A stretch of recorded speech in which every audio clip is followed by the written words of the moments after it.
তার দুনিয়াতে আগমনের আগে পৃথিবী জুলুমে পরিপূর্ণ হয়ে যাবে। এই পরিমাণ জুলুম হবে যে পৃথিবীতে ন্যায় বিচার বলতে কিচ্ছু থাকবে না।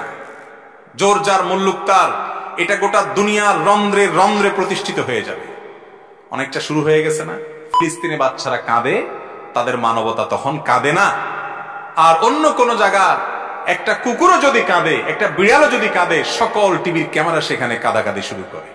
কিয়ামতের আলামত সমূহের মধ্যে থেকে একটি হলো ইমাম মাহদির আবির্ভাব ঘটবে, প্রকাশ ঘটবে।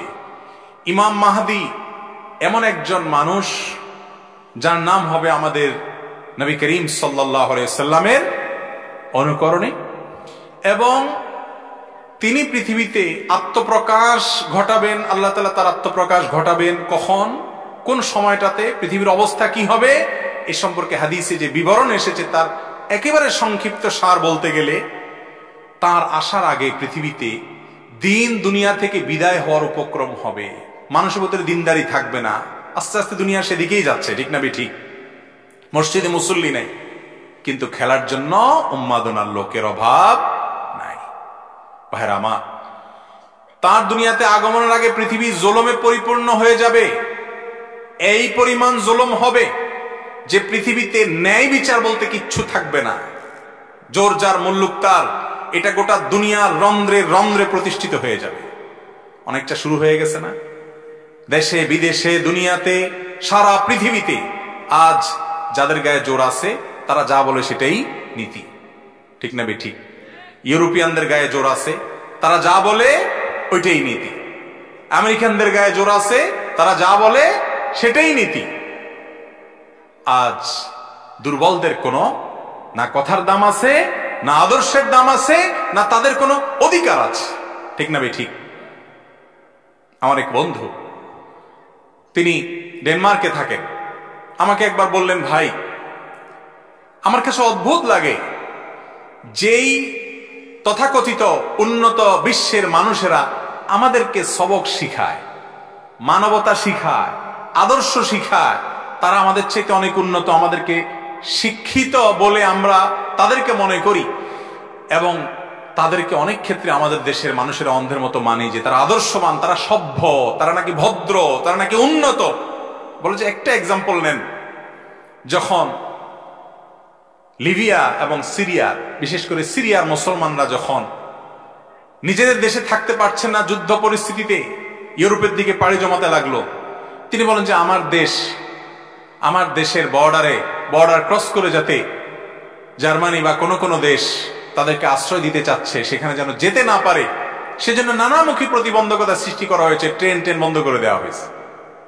আবার যখন ইউক্রেন রাশিয়া যুদ্ধ শুরু হলো, এখন ইউক্রেনিয়ান যারা আছে তারা যদি কোনোভাবে এই বর্ডারে প্রবেশ করতে পারে, তাদের আশ্রয় প্রশ্রয়, তাদের সুবিধার জন্য যা দরকার সব তো বটেই। ওই ভাই বললেন যে স্কুলে ভর্তি পর্যন্ত আমাদেরকে বলা হয়েছে যে যারা এখানে বসবাস করে তাদের বাচ্চাদের পরে আগে ইউক্রেনিয়ান বাচ্চাদের ভর্তি হবে, তাদের অগ্রাধিকার। অর্থাৎ শরণার্থী হিসেবে যখন মুসলমান গেছে তখন নীতি একটা, আর যখন অমুসলমান গেছে তখন নীতি আরেকটা। এ হলো তাদের মানবতা। এইরকম মানবতার সবক প্রতি শব্দে শব্দে পাবেন। ফিলিস্তিনে বাচ্চারা কাঁদে, তাদের মানবতা তখন কাঁদে না। আর অন্য কোন জায়গার একটা কুকুরও যদি কাঁদে, একটা বিড়ালও যদি কাঁদে, সকল টিভির ক্যামেরা সেখানে কাঁদাকাঁদি শুরু করে, ঠিক না ঠিক? ভাইরা আমার, এইরকম জুলুম, এরকম অবিচার, এরকম গরমিল গোটা দুনিয়াতে শুরু হয়েছে, দিন দিন বাড়ছে। এটা বাড়তে বাড়তে যখন চরমে পৌঁছে যাবে, পৃথিবীর কোথাও ন্যায় বিচার বলতে কিচ্ছু থাকবে না, তখন ইমাম মাহদির আত্মপ্রকাশের সময় আসবে। মানুষ হতাশ যখন হবে, মানুষ নেতৃত্ব খুঁজবে, তখন ইমাম মাহদির আত্মপ্রকাশের সময় ঘনিয়ে আসবে। আল্লাহ রাব্বুল আলামিন তার আত্মপ্রকাশের আগে দাজ্জাল পাঠাবেন। দাজ্জালের অত্যাচার অবিচার চলবে, তার ফিতনা চলবে, যে ফিতনায় পতিত হয়ে অনেকেই দাজ্জালকে আল্লাহ মনে করে ঈমান হারা হবে। অনেক জাঁকজমকপূর্ণ দুনিয়া হবে এবং অনেক চমক সে দেখাবে। আজ পৃথিবীতে বহু চমক দেখে আমাদের অনেক মুসলমানের সন্তান বেঈমান হচ্ছে কি হচ্ছে না? বিজ্ঞানের চমক দেখে, এই চমক দেখে, সেই চমক দেখে আল্লাহর বিরুদ্ধে দাঁড়ায় যায়, আল্লাহর ব্যাপারে সংশয় সৃষ্টি হয়ে যায়। নবী করিম সাল্লাল্লাহু আলাইহি ওয়াসাল্লাম ভবিষ্যদ্বাণী করেছেন এগুলো হবে।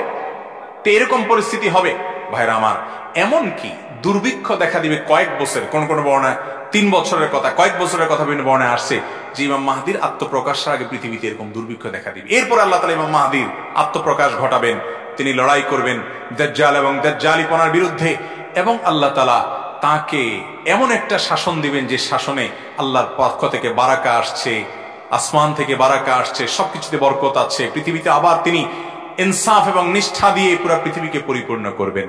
ইমাম মাহদী আসবেন এবং তার আবির্ভাব হবে। বিভিন্ন হাদিস থেকে এটি সন্দেহের আলোকে সন্দেহাতীত ভাবে এটি প্রমাণিত। অতএব আল্লাহ তাআলা আমাদের সকলকে ইমাম মাহদী আসা পর্যন্ত যদি আমরা বেঁচে থাকি তার কাতারে শামিল হওয়ার তৌফিক দান করুন। মসজিদের সামনের কাতার ফাঁকা রেখে মাঝখানে দ্বিতীয় কাতার শুরু করার বিধান কি? সুন্দর একটি প্রশ্ন। অনেক মসজিদে দেখবেন আমাদের মুসল্লি ভাইয়েরা, মুক্তাদি ভাইয়েরা, আমরা জামাত চলাকালীন সময় চলে যাই, সামনের কাতারে ডান পাশে বাম পাশে এখনো জায়গা ফাঁকা আছে, আরো 2-4 জন দাঁড়াইতে পারবে, এর মধ্যে দ্বিতীয় কাতার শুরু করে অনেকে, আছে না নাই? আপনাদের এলাকায় আছে এরকম লোক?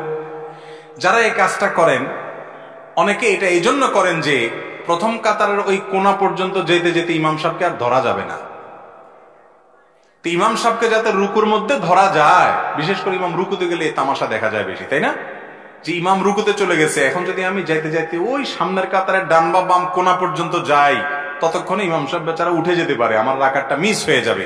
এটা যাতে মিস না হয় জন্য দৌড় দিয়ে যায় দ্বিতীয় রাকাতে দ্বিতীয় কাতারে মাঝখানে বা কোনো এক জায়গায় দাঁড়ায় যায়। আছে না নাই? খুব খারাপ একটা অভ্যাস, খারাপ একটা রোগ। নবী করিম সাল্লাল্লাহু আলাইহি ওয়াসাল্লাম বলেছেন, যখন জামাত শুরু হয় তখন তোমরা দৌড় দিবে না।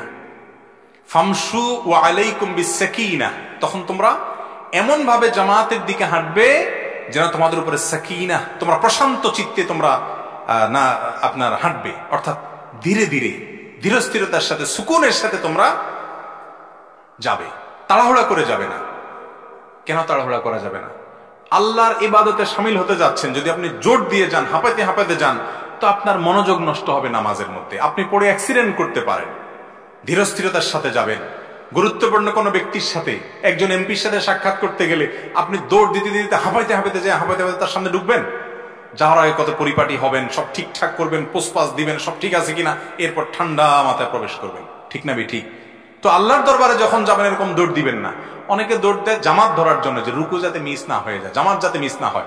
এই জন্য নবীজি বলেছেন, ফামা আদরাকতুম ফাসাল্লু ওয়া মা ফাতাকুম ফাতিম্মু, আস্তে আস্তে হাঁটলে যদি ইমাম সাহেব উঠে যায়, রুকু থেকে উঠে যাক, একটা রাকাত মিস হয়ে যায়, যাক, যতটুকু পাও ততটুকু পড়বা। ওই রাকাত ধরার জন্য এত জোরে দৌড় দিবা না। আর রাকাত ধরার যদি এত ভালো আগ্রহী থাকে তাহলে আগে আসে নাই কেন? কথা কি বুঝাতে পারছি? তো যারা পরে এসে কাতারের মাঝখানে দাঁড়ায় যান, সামনে ডানে বামে ফাঁকা রাখেন, তাদের নামাজের মধ্যে ত্রুটি থেকে যায়। নামাজ হয়ে যাবে, ফরজ আদায় হয়ে যাবে, কিন্তু ত্রুটি থেকে যায়। কারণ নবী করিম সাল্লাল্লাহু আলাইহি সাল্লাম স্পষ্ট ভাবে বলেছেন, আতিম্মুস সাফফাল আউয়াল সুম্মা আল্লাযী ইয়ালি, তোমরা প্রথমে সামনের সফ পূরণ করবে, ওইটা পূরণ হয়ে গেলে তারপরে দ্বিতীয়টা পূরণ করবে।